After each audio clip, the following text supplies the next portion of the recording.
Great job. Fabulous you. clap. Okay. Hello. Welcome back to Middle Ground. I'm Caroline. I'm Joe, and we've been missing. We've been MIA on the internet, on the all podcast, and it's 100% my fault. So just going to go ahead and put that out there for everybody. My mom was hospitalized last week, and we dropped everything, and we went home, and I called Caroline, and I said, Caroline, please come pick up my dogs. And Caroline said, you got it. And I have not thought a lick about work since. That's okay. So, yeah, thanks to Caroline for holding down the fort. No problem. I didn't really hold down much. That's okay. We just skipped one. And we skipped one. So sorry. We do have the content. Like, we have the episode plan. So I'm wondering if we'll just throw a bonus episode somewhere. Yeah, I was thinking that too. Because there's no reason we can't. And I was thinking maybe Reagan, but yeah. We'll see. We might have a couple bonus episodes, which honestly makes sense because November and December, we won't have our traditional additional Q&A episode because of the holidays. So maybe there will be a couple bonus episodes still coming out. Anyway, thank you for bearing with us. The YouTube video is now live. For last week, I know that there was some talk in the Facebook group about where do we find it? How do we, access that? Yeah. And it is in... Is it Middle Ground Podcast? Mm-hmm. Okay. Middle Ground Podcast is the YouTube channel. Caroline has all that uploaded. This episode will be in the same spot. So if you're watching this on YouTube and getting this information that way, sorry, you're so bright and ahead of the curve. That's all I got. That's about it. That's my update. Grounding moment. Getting my dogs back. Oh, yeah. I have missed my dogs a lot. It's been over a week and a half of no dogs, and makes me sad. Yeah. Every time Joe says get my dogs, they always go to Camp Grandma, which is my grandma. Yes. And she is like, I'll keep them. Like, she is just like, she's like, these are my dogs. I'm like, no, they're not. We got to give them back. It kind of feels that way with how often she has taken the dogs the last couple of months. But she loves it. And I love it too. Like, I would take them too, and I have before. But the weird thing, and I've told Joe this, like, Oko just doesn't like Frankie. Not like hates, but not like mean. No. He's not mean. He's just a little thing. But he is just like, what is this dog doing? Like, he just, like, does not have time for her. And, again, it would be fine if I kept them, and I'm sure they would just, like, fall into a little routine. But the joy my grandma gets from getting them, I'm like, no, I'm not taking that away from her. Like, please take them. I know. It's so funny. I'm glad that it's that way because we have never taken them to, like, a boarding place ever. I never will with Frankie. Unless it is the last resort. Right. I've never done it, and no hate to anybody that takes their dog to board. That's not. I just have a complex, and so I'm so grateful to have somebody that loves on them like we do, and really takes care of them. They always come back fat though. Yeah, I told her that. I was like, Grandma, they're coming back a little chubs, and she's like, no, they're not. Like, and then she always like reverts to her dog, and she has this little, like, I don't know, mix of some sort, little dog. And she's like, Shelby's not fat. I'm like, we're not talking about Shelby. We're talking about Oko and Boji. My dogs that trick everybody that watch them into thinking that I've been starving them. Yes. No, yes. You've never met... Matt and I are really curious what we're doing because G is also, like, just, really? loves to eat. And the thing is, we're doing a very intuitive eating kind of thing. Like, she has access to food. We still have meal times. Like, we have breakfast, lunch, and dinner. But if she goes into the pantry and picks out a snack and, like, brings it to us, she can have it. Like, we don't limit any kind of food or do anything. And both our dogs and our child are just food crazy. Funny. So I'm sure it's something we're doing. I just don't know what. Well, I always tell Grandma, because she says that. She's like, Caroline, they act like they have been starved. I'm like, look at them. They're literally not. They're fine. They're well kept. They're groomed. They're perfectly fine dogs. But I told her, because you've told me once that Boji was raised with a husky. Yeah.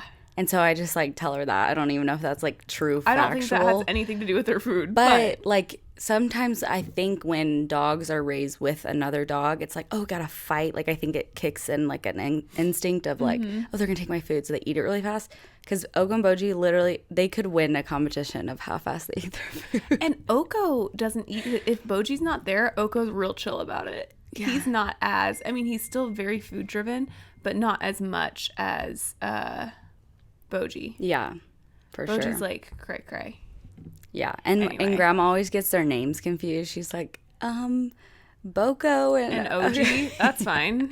Oh, like, you can call them whatever. You can call them whatever you want. Because she's like, I don't understand why they're named this. And I explain it to her, and she's like, oh yeah, I remember. It's complicated for people. Thing is going off, but lots of people struggle with their names, and I'm like, that's totally fair. Just call them whatever you want. Yeah, they're dogs. They'll respond to anything. And people always get like misgender them. Oh, they do. Also. Oh, well, I get that every day of my life with Frankie. And so I don't really care. I'm like, I don't the dog either. Doesn't I just care. go with whatever they care. say. Yeah. I'm like, yeah, I do. But I also, again, I do that with G too. People are like, oh, what a handsome little boy. And I'm like, thank you. Yeah. I'm like, it's not worth ruining their day. No. If G was older and it like upset her, we would, we'd cross go that down bridge the then. line, yeah. But yeah, G every single care. person is like, he's so cute. Even before I say Frankie's name. But I think, there's like specific dog breeds. I think Dalmatian falls in them. Like, there's no girl Dalmatians. Like, everyone just assumes that. Also with German Shepherds, like, I assume every German Shepherd's a boy. I assume all dogs are girls. Sorry that keeps going off. Just turn the volume off on your computer. I know, but will that mess it up? No. Okay. I always call dogs girls. All of them. Honestly, animals in general, girls. Because really? I like animals. Not that... I don't know what that was way more of a statement than I meant it to be. But I don't know. Yeah. Anyways, grounding moment for me is... Oh, I'm doing this event tonight. Oh, yeah. I'm excited to hear about this. I don't really know what it's called. Like, I think it's called Growlowing, but that could be wrong. Oh, that's cute. Yeah, they always do it every year, and I did it last year. So Frankie's trainer, who I love so much, shout out Off Leash Canine of Arkansas. His name's Matt. He's the best, but he puts on an event. I think he's like obsessed with Halloween because he does it every year, which I also love Halloween. Anyways, so you bring your dog and the dog dresses up. So like its costumes are required for the dog. And I have not gotten Frankie anything. So I need to run and get something because she doesn't fit into her last year's outfit. Last year she was a bumblebee. And we almost won the competition. I was like, guys, this was from like Petco. This was not original at all. But I think it was just because she was so small and cute. I'm like, guys. She was adorable. I'm like, don't give it to the cutest dog. That's not the competition. Like, give it to the best costume. Like, that's the whole competition. So we got second. But anyways, I'm shooting photos. So I'm taking photos of all the people and their dogs with costumes tonight. That's going to be really fun. Yeah. So I'm excited about that. So, oh my gosh, guys, my family, they don't know I have a life. Sorry, everyone. They're blowing me up on the phone. Oh, also, I wanted to clarify. So our last episode, we talked about, I think it was Halloween family, or not Halloween, holiday family, whatever. And I went on and on about how I never see my family for Thanksgiving, my brother and sister. Did your whole family go, what? No. They don't listen, but they're like, oh, we're all coming. I'm like, oh, great. So now everyone thinks I'm a liar. They're all coming here for Thanksgiving? Yes, we're doing Thanksgiving here. Everyone's coming. I'm like, okay, that's never so happened. fun. Yeah, I'm so thrilled. But I'm like, oh my God, everyone's going to think I'm a liar. No, not that's really. Hilarious. But I think they're being more intentional since they have a baby now, which is so nice. I get that. That's awesome. So they're doing Thanksgiving with us and then Christmas with her family. Anyways. Fun. Shall we dive into today's episode? Yeah, I'm ready.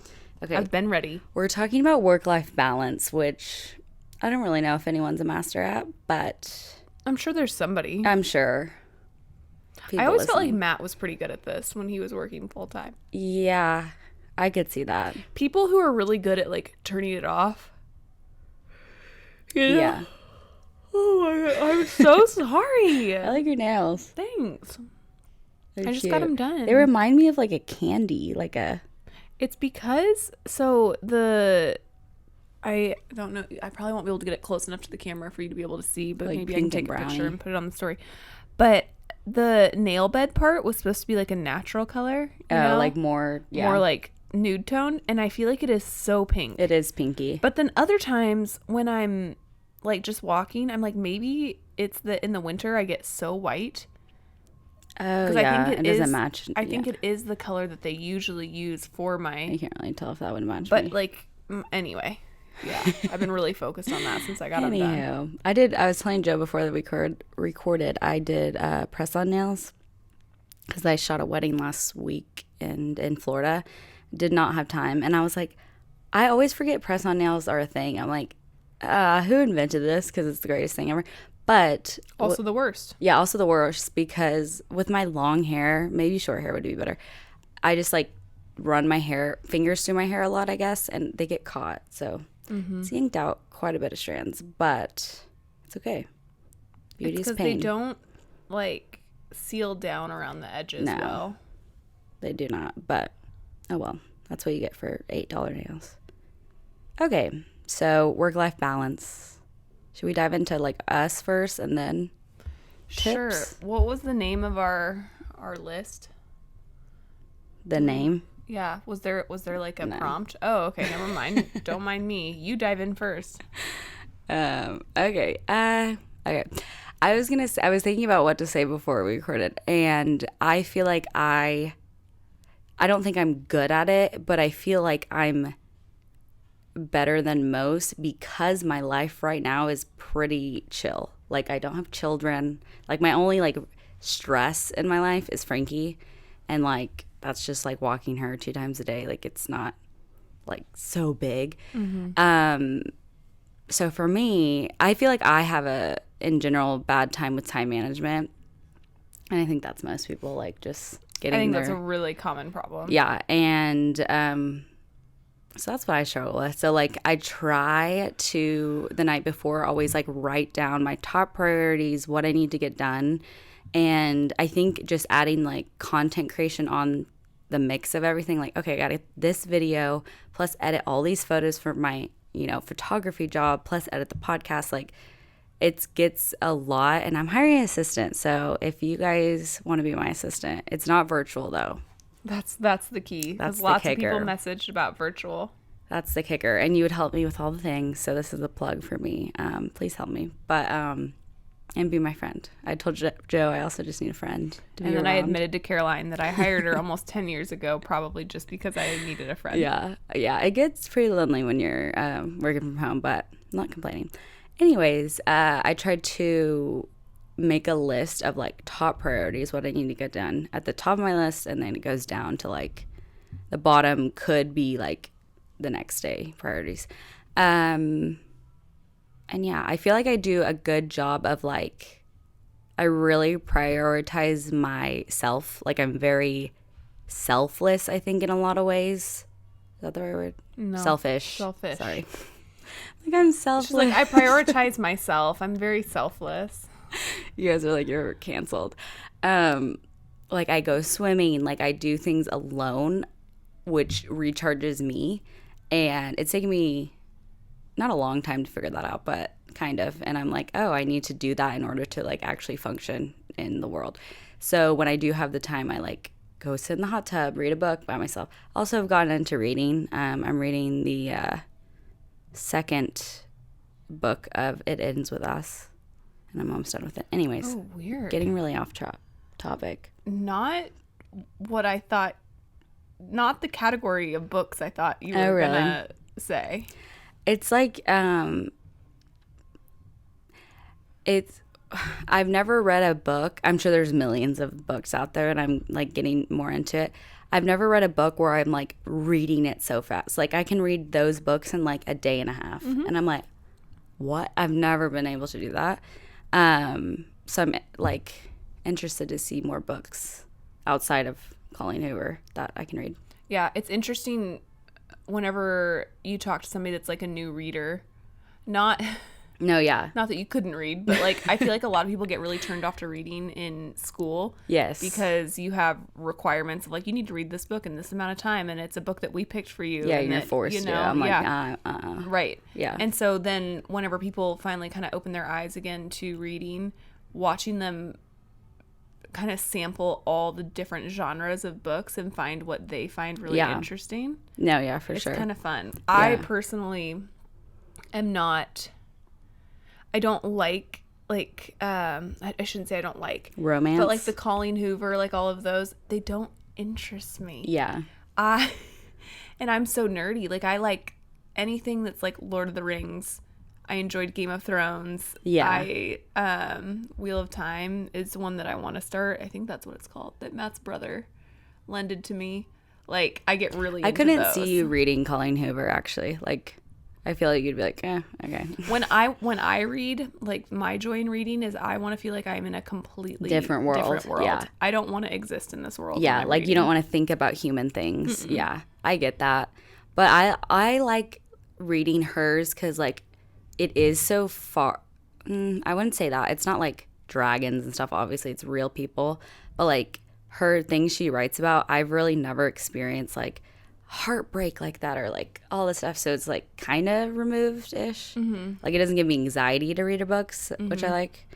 Anyways, we're off topic. So sorry, I've been reading more, so that's like a balance in my life. But I try also to like, and it doesn't work 100% of the time, shut it all down by 6 p.m. Like you're done, go do something else with work. Yeah.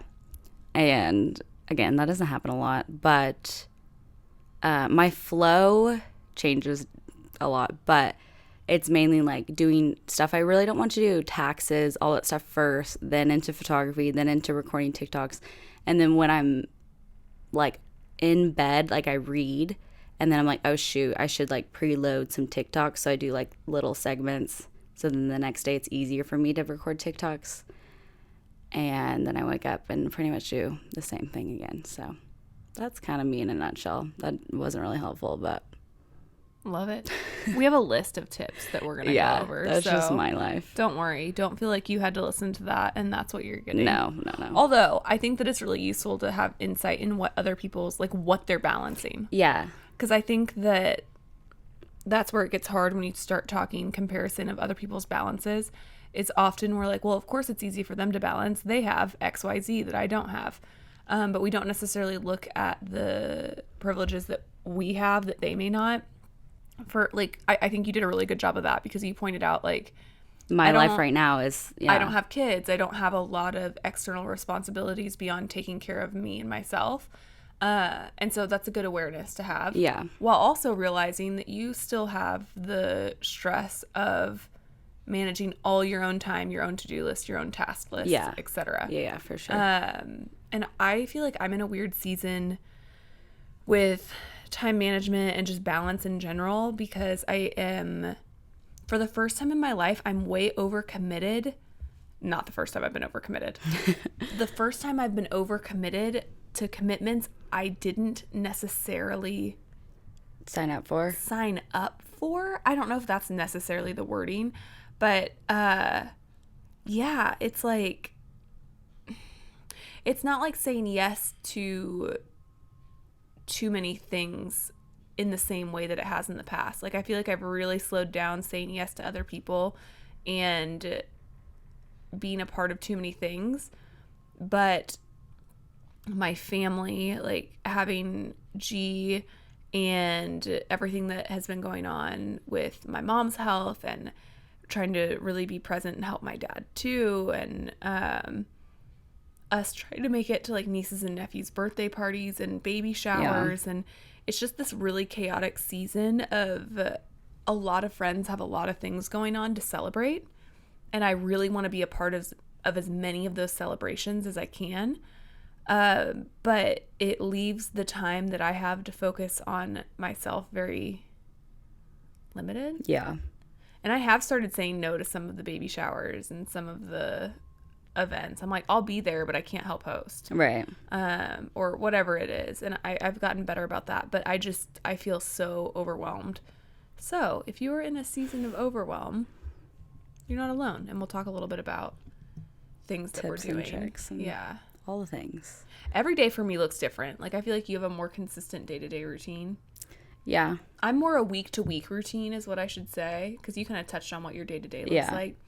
Whereas, like, for me, Mondays is middle ground day. I come out to Bentonville, Caroline and I record, we get coffee, we sit, we catch up, and it's also guaranteed time with Caroline, because I feel like a lot of people online have been like, do you not hang out with Caroline anymore? And it's because I've not been good about it's so weird that I make content for a living, but I have not been good about making content about my life. Does that make any sense? No, I feel like, not that you're bad, but I feel, and I'm not like offended at all, but I think when, like, for example, I don't know how you are with other friends, but like Joe and I, like, we really value our time, so we're not like, oh, story of this. Yeah. Like, we're more like so in the moment. Not that you're not in the moment when you're like actually storying, but I feel like it's different because I'm like that too. Like, I never like, oh, take a selfie. Like, I just don't think about it. I've been actively really trying to focus on it, that when I'm here on Mondays, I have to put up something, you know. I know. Have to say something. And so, yeah, I don't know. But I do still hang out with Caroline. Yeah. Every single Monday. Sometimes, not just on Monday. Yeah. Sometimes we see each other multiple times Sometimes we get a bonus. But, like, a close friend of mine was like, you don't really hang out with her anymore, do you?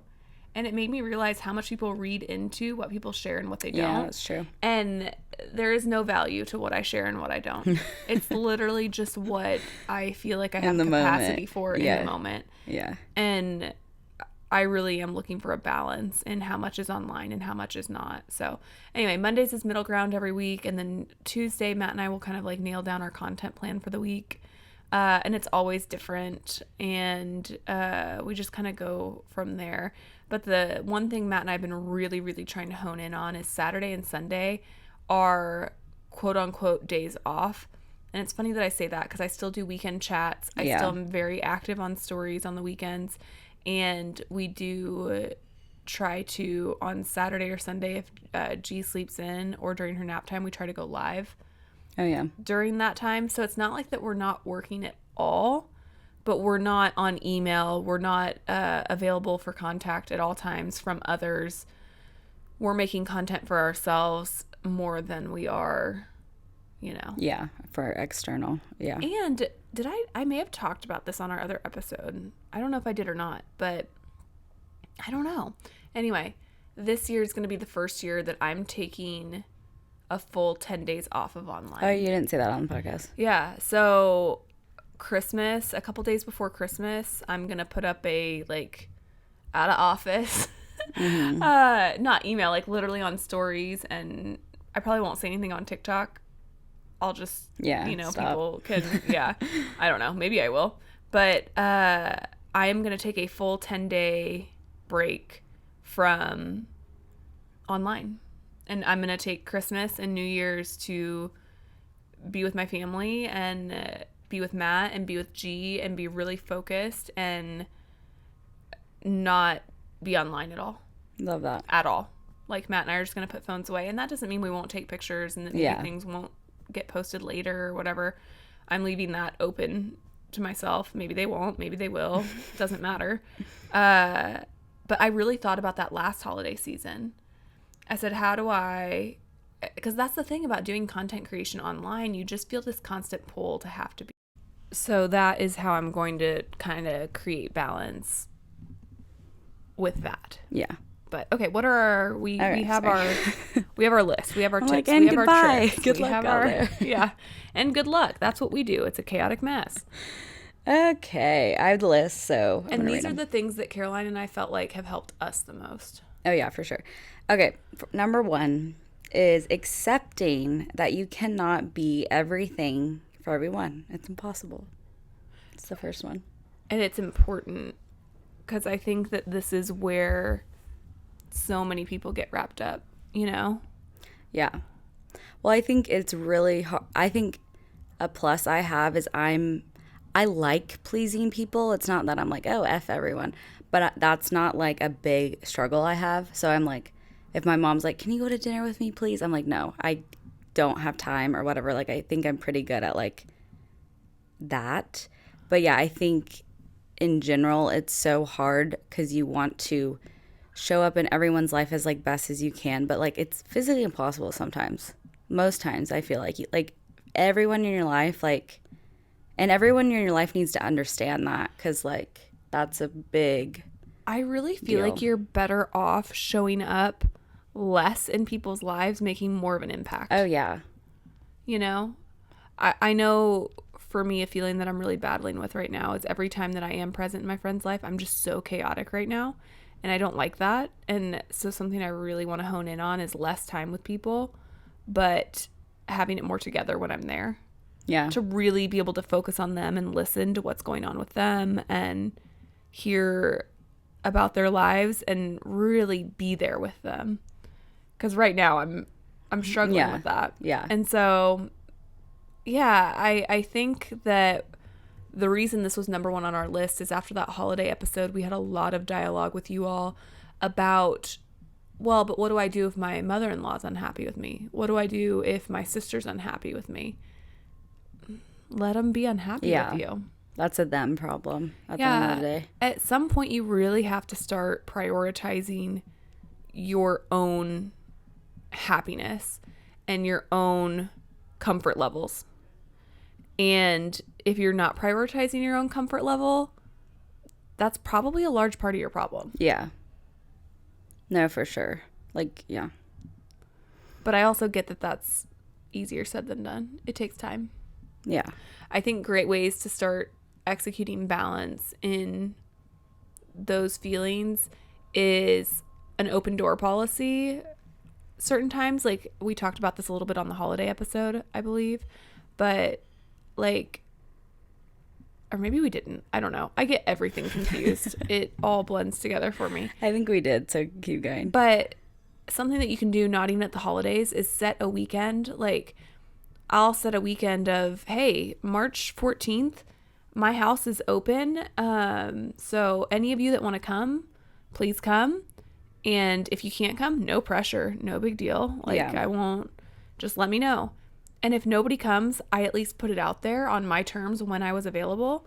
And if they do come, then we get that time. But no matter what, that was time reserved for those people. Right.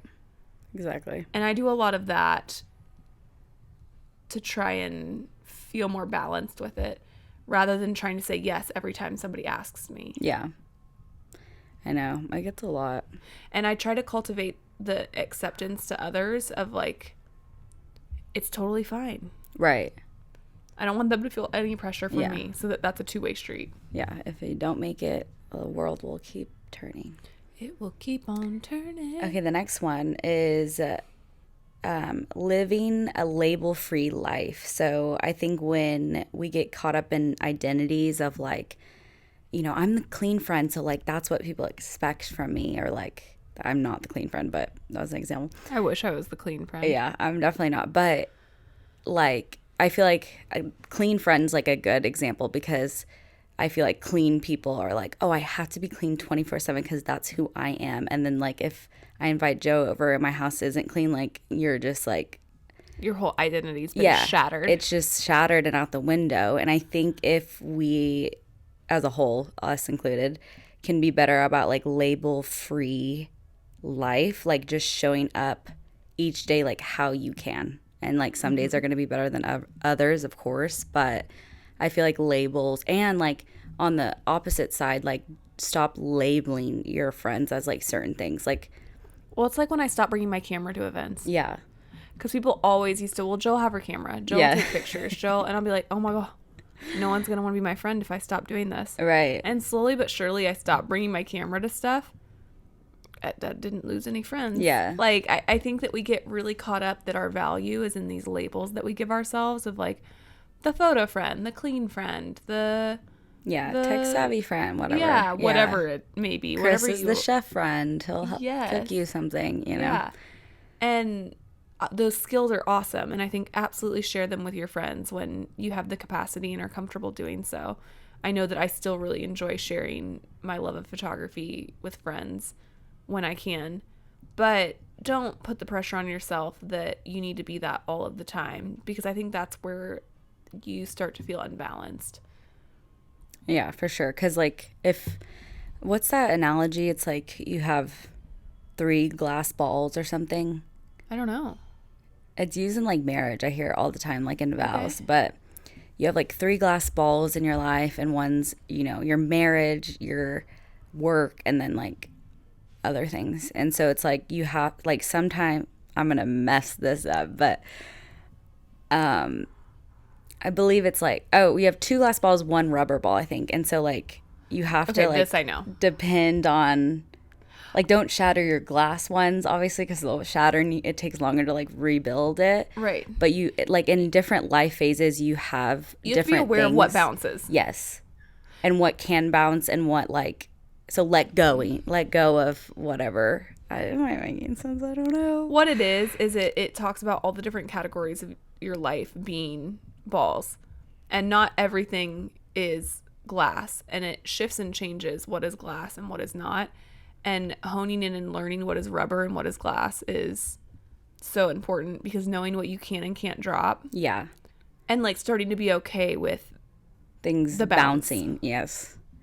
Yeah, for sure. Like, if baby shower this weekend you cannot make because you're fighting with your boyfriend, whatever, like, okay, priorities. Like, you can't show up in the capacity you can if, like, all this chaos is going on, right? You know, behind closed doors or whatever. Right. And I like that analogy, even though I obviously didn't understand it fully. I don't know what exactly it is. Somebody will be listening and they're going to know it. And on the other end of this podcast, they're just yelling and be like, guys, exactly. They're like, no. I literally hear it all the time at weddings, and I'm like, No, I really do like the label free. Yeah. Advice, though, is really hone in what boxes are you putting yourself in. Exactly, because that's like I do think people put you in boxes because I think that's a human response of, like, safety. Like, absolutely, Joe's safe, and Joe's in this box in my head, and Joe could be in a different box in your head, but that's just, like, if you understand, that's just, like, a human response, and it's, like, actually not true. Like, yeah, Joe does like taking photos, Joe does do TikTok, but, like, she's so much more, and so is, like, everyone around you. And I think, you know, on the flip side, like, if you can be a better friend in that regard, like, okay, Sophie is very clean, but that doesn't mean, like, if I go over to her house and it's not clean, like, that's the end of the world, you know? Right. And, like, if you do go over to Sophie's house and it's not clean, be like, oh, maybe Sophie is off and I got to talk to Sophie, you know? Maybe it's a time for me to step in and ask how I could help Sophie. Exactly. If you notice things about them that usually are that aren't, but also not pointing them out. Allowing them to be that. Yeah. And just, yeah, I know that is hard too. It's like, okay, you're always clean. What's going on? But you're not. Are you okay? Yeah, exactly. That leads me to number 3, maintaining boundaries. We talk about this a lot. I think, again, it's more easier said than done. But I'm bad at it. Yeah. Well, I don't think you're bad. Like, horrible. I feel like maybe I once was bad at it. And this is advice that I give a lot online. I started cutting people out of my life that I had a hard time with. And not like a hard, like, you're out. I don't answer your phone calls and you're dead to me. Yeah. It's not like that. But I just stopped prioritizing the people that I had a really hard time with boundaries, whether it was them or me. Yeah. Or a combination of the two. Like, how I communicated my boundaries didn't go well. And anybody that I felt that way about, that I thought I needed in my life, I sat down and had a conversation with. And I really, that's the reason I'm better at boundaries now, is because I have a bunch of people in my life who respect the boundaries that I have and support me and show up for me. And I hope that they feel the same kind of confidence in me that I will do the exact same for them in any given circumstance. And I don't know. I know. I, like, don't even know how to elaborate on this because it's hard, but it really is. It's hard. It's, you know what I think about a lot, like, as I'm driving and stuff, I'm like, it is so interesting. Like, at the end of the day, we're all just, like, humans, like, on this floating rock, you know, like we always talk about, but it's like, it's so interesting, like, how complex, like, we actually are. Well, the thing about the floating rock and nothing matters is we're on a floating rock and nothing matters, which is why inherently everything matters. Yeah, exactly. It's both. No, for sure. You know, and that's it's complex. It's complex and it's simple. Like, I know, because it's like, why do we have, like, I always think about this, like, life, like, and it's so different for everyone, but it's like we all have these like little issues or huge issues or both at the same time, and like through your life you go through trauma, but it's like, it's so interesting how like us as a society we don't give a lot of people grace, but it's like, guys, we went through all that. I don't know that it's always been like that though.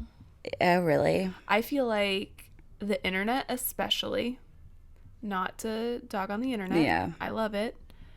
But I think that we don't respect one another the way that we used to because we think we understand one another better than we used to. Yeah, I can see that. I really feel like you go back even to the 90s, 30 years ago, there wasn't as much assuming, and community had to be sought out in a very different way. And I think now we're existing in a time where it's a lot easier to say and do things to people that are really hurtful and offensive. Yeah. Because they aren't right there in front of us. Yeah, very true. And I think that's changing everything. I think it's going to be really important to combat that and figure out how we're going to build community again without thinking that we deserve to know every detail about other people's lives. Yeah. That we need every nuance and every piece of context.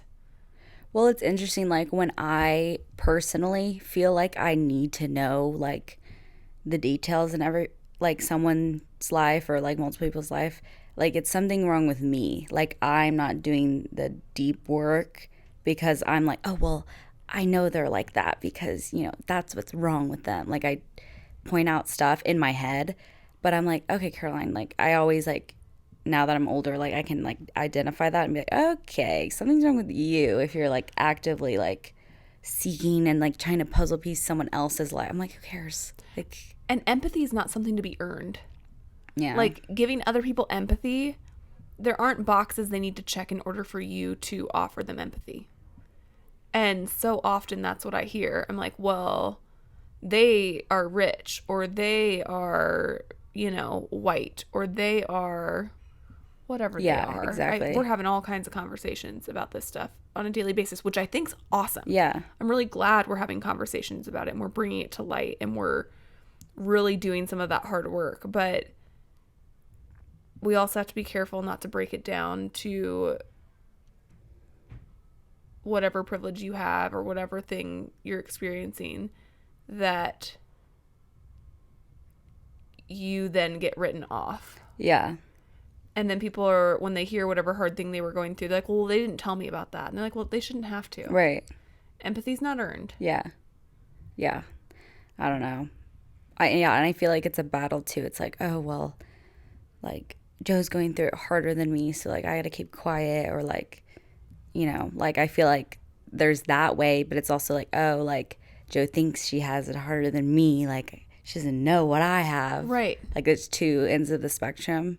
Right. But it's like, if we can all just be a little better, and me included, like, well, just realize that what Joe's going through has nothing to do with what you're going through. And what you're going through has nothing to do with what I'm going through. Right. And they're both valid and they're real experiences. And yeah. All the things. I think less comparison. Yeah. Is the key. For sure. What's number 4? Number 4 is coping with guilt. Oh. You wrote that down. I did. Did you write down any details? Nope. Okay, great. I think I know what I meant.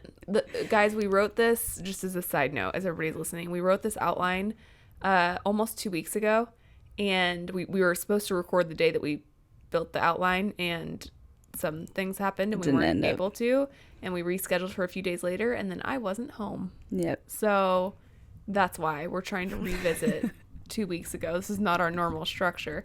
But I think what I was talking about whenever I said it's really important to cope with guilt is whenever it goes back to what I was saying about all those dialogues surrounding, well, what if my mother-in-law's upset with me?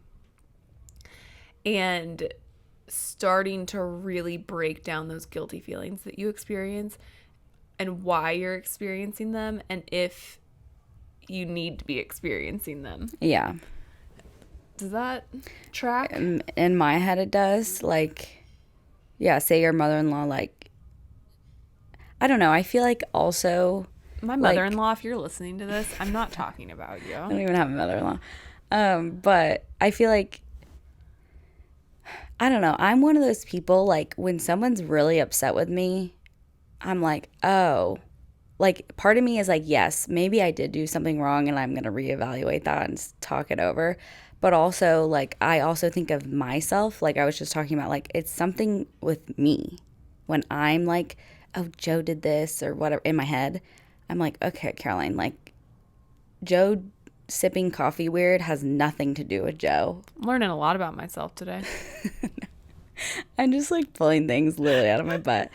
But does that make sense? Like, I feel like a lot of people project stuff when they're... Yeah, I think everyone does. In a not good headspace. So it's like, yes, you have to be responsible for your actions. Say I did something horrible to Joe. I'm not gonna be like, oh, she was just projecting. Like, yeah, you got to be a little self-aware. Like, okay, yeah, I did something to Joe. But like, if it's something so minuscule, like your mother-in-law is like, oh, I cannot believe that she didn't come over on Saturday, and Saturday, say, was nothing really huge in your head or her head, whatever. It's like, okay, you got to just cope with that. It's like, okay, couldn't make it. You can't let it make you feel guilty. No. You can't feel guilty for protecting your own peace and your own bubble of being a human. You just can't. Yeah. And the world will move on. And I don't know, like, I was talking to someone recently and she said that her brother or her boyfriend's mom didn't speak to her for like a year. And I'm like, what? And I'm not going to go into the details because they're hers. But, like, I just can't comprehend that. I'm like, what did you do? And she's like, it's not so much what I did. It's like, you know, the whole circumstance that she didn't agree with and all this stuff. And now they talk again. Like, the world goes on.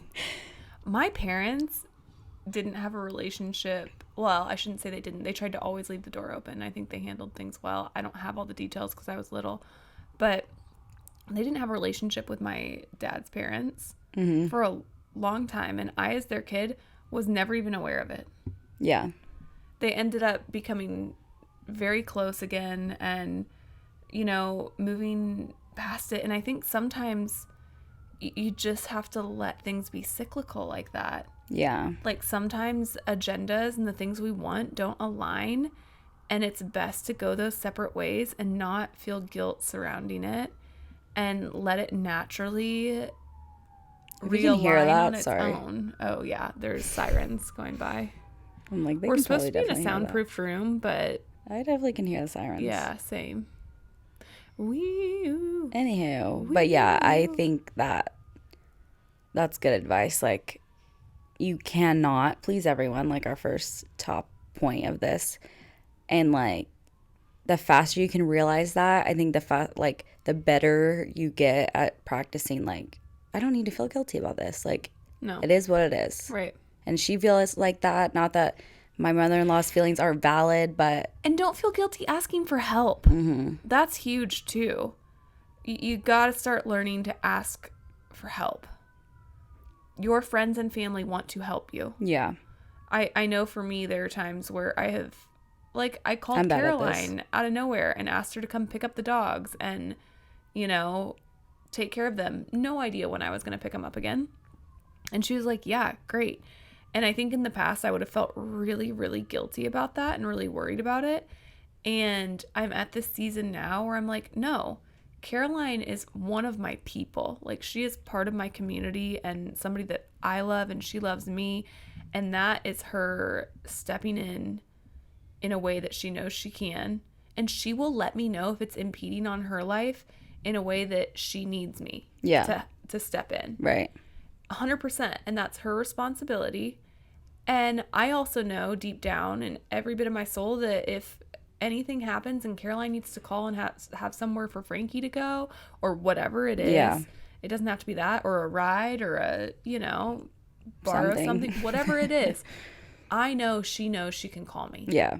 It's not a one-way street. Right. And so there's no point in carrying guilt for that.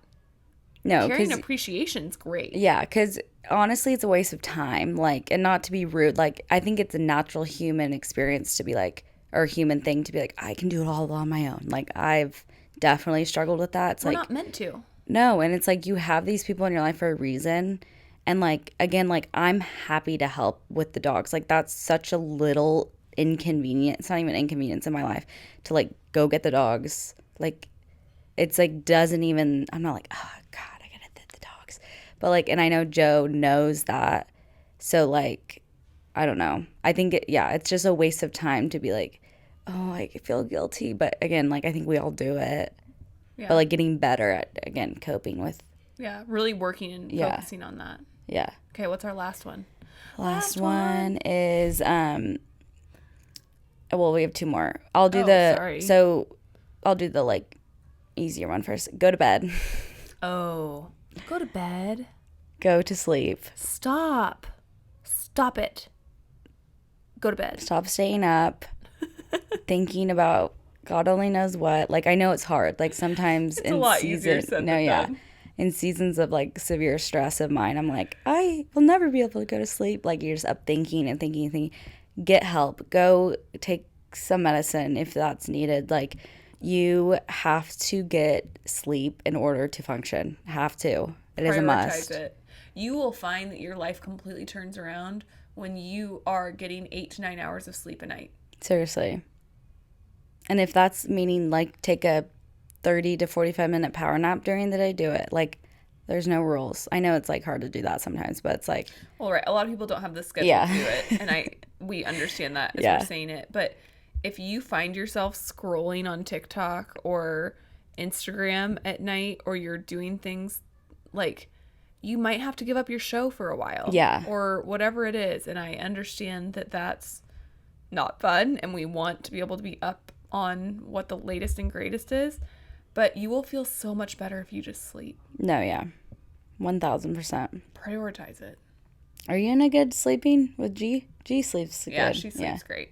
Yeah, no, Matt and I, that is something that in the last year, I would say, we've really focused on. And we're 8 to 9 hours a night minimum. Okay, good. People. Like, we're really, really good at, going to bed. Really. You've always been good at, like, sleeping, though. Like, maybe not going to bed on time. I have a hard time falling asleep. Yeah. But once I'm asleep. Yeah, I think you're a good sleeper. Yeah. And I have been since I was a kid. And I know that it's not that easy for everyone. Yeah. But I really don't function well if I'm sleeping less. Yeah. I don't think any of us do. Like, I know some people are like, yeah, I got 4 hours. Like, I'm perfect. I'm like, some people can do 6 to 7. Like, there really are people that that's healthy for them. Not I. Not me, sir. I'm out. I can't do that. Yeah. Like, some days I can. Like, I can't run on, like, 6 hours of sleep, like, for the rest of my life. But, like, once in a while, like, yeah, I can function, and I stay awake the whole day, and then I go to bed, like, start over. But every single day, guys, you need to prioritize that, or try to. I'm a big nap girl. Yeah. I used to be. I'm not afraid of a 30-minute snooze in the afternoon.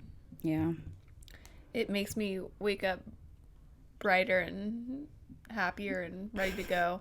But I also know that if you have a 9 to 5, like, that's not an option. Right. So. No, yeah, it's very hard. All right, last. Time management. Get better at it, and schedule downtime.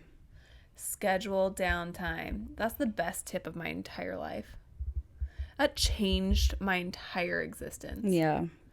So what we mean by this is, if you're somebody that's like, I never have a free weekend, we have so few free evenings, start scheduling that. Yeah. Put it on your calendar. You're like, Thursday? Nothing. I'm like, Thursday is me time. And put it in your calendar. And if somebody wants to make plans on Thursday, Thursday's booked with nothing. Yeah. Nothing qualifies as a priority. And you need to be okay with that. Like, I know some people get FOMO. It's like, Me. yeah, like, it's like, oh, there's Halloween going on. Do you want to come? It's like, no, I am not doing anything. And you don't have to say that. Just be like, no, I'm booked. No, I'm busy. Or you can say that. No, for me. I'm going to sit in the hot tub. Yep. Read a book. Yeah, because nobody is... What word am I looking for? It's not coming to me. But nobody needs to know what you're doing with your time. Yeah. You can just say you're busy. Yeah. I think there's guilt in that, too. Like, trying to prove almost to people, like, yeah, I'm booked. I'm busy. And, again, it's fine to do that. But it's like... why are we trying to prove so much that we're like so busy and booked and doing all this stuff? You know what I'm saying? Yeah, 100%. Like, it's so weird as humans. Like, we always do that. Like, oh, you know, this week's been so busy. And yes, there are weeks that are like busier than others. Like, I get that. But it's like, why are we so like fixated on proving to other people that we're busy? Mm-hmm. Like, obviously, we know you're busy because, I don't know. It's kind of weird to me. But yeah, prioritize that. Get better at time management. I also need to work on this. I'm not the greatest, but I've gotten better. It's hard. Get a planner. Yeah, I wrote that down. I feel like planners really do help. Get a planner for sure. I have this really cute planner from Presley Page. It's a tag, local shop here. And it, at the top, I've literally talked about this, I think, on the podcast. At the top, it says, like, write down 3 things you're grateful for, and then affirmations, and then it has a to-do list. So, like, every day I do those, and then make my to-do list. That's so fun. Yeah. I like that. It makes it fun. It's like, okay, not as daunting. Yeah, I feel like if I don't have a list, I'm like, I always do the most fun things first. Always. I do that too. I'm like, okay, something's wrong with me. Not really, but I'm like, Caroline, like, let's do the bad things first, and then you can go do the fun things. Like, get the bookkeeping done. Yeah. And then. Yeah. It's a reward. That's how I always think about it. Yeah. I get that. Yeah. Well, I'm glad we're back on the mic. Glad we're back. Sorry we skipped a little. On you. But you guys are pretty understanding. I know you guys. Yeah, it was crazy. Yeah. Crazy. Join the Facebook group. Rate us. Review us. Watch the YouTube. Subscribe. Hey, subscribe to our channel. And we love you so much. We'll see you next week. Bye. Bye.